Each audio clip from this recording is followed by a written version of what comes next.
আমরা চাঁপাইনবাবগঞ্জকে একটা সুন্দর আধুনিক উন্নত জেলায় রূপান্তর করতে চাই। চাঁপাইনবাবগঞ্জে আমার যেটি স্বপ্ন, বাংলাদেশের মধ্যে চাঁপাইনবাবগঞ্জ শিক্ষায় অগ্রসর জেলা অতীতেও ছিল, আরো দৃশ্যমান হতে হবে, আরো উন্নত হতে হবে, এটি আমার অন্যতম লক্ষ্য। এই ক্ষেত্রে আমাদের শিক্ষা প্রতিষ্ঠানের প্রধানদেরকে, মাদ্রাসা বলেন, হাই স্কুল বলেন, কলেজ বলেন, পলিটেকনিক বলেন, কারিগরি প্রতিষ্ঠানগুলোর বলেন, তাদের প্রধানদেরকে গুরুত্বপূর্ণ দায়িত্ব এবং ভূমিকা রাখতে হবে। আমি এখানে কোনো দল বুঝবো না। প্রতিষ্ঠানের উন্নতি, প্রতিষ্ঠানের ভালোর জন্য যা যা করা দরকার আমাদের করতে হবে।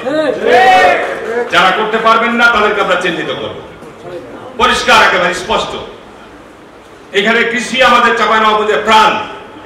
আল্লাহ রহমতের একটি জেলা চাঁপাইনবাবগঞ্জ, একমাত্র জেলা বাংলাদেশের মধ্যে যেখানে 4টি আন্তর্জাতিক নদী রয়েছে। এই নদীগুলি প্রায় মৃত ছিল।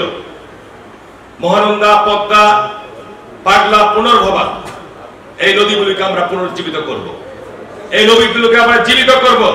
এই নদীগুলিতে আমরা পানি সংরক্ষণাগার করে তুলব, যার মধ্য দিয়ে শুধু চাঁপাইনবাবগঞ্জ না, এই সংরক্ষণাগার থেকে পার্শ্ববর্তী অন্যান্য জেলাগুলোতে আমরা এই শুষ্ক অঞ্চল সময়ে আমরা পানি সরবরাহের ব্যবস্থা করব। কৃষিতে আমরা বিপ্লব করে নিয়ে আসবো। রাজনৈতিক দলগুলোর মধ্যে আমাদের সৌহার্দ্য সম্প্রীতি থাকবে, শত্রুতামূলক কোনো সম্পর্ক নয়।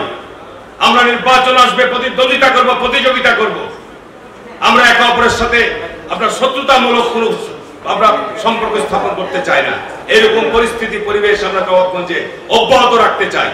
তাহলে পরে আমরা নবাবগঞ্জকে এগিয়ে নিয়ে যেতে পারবো।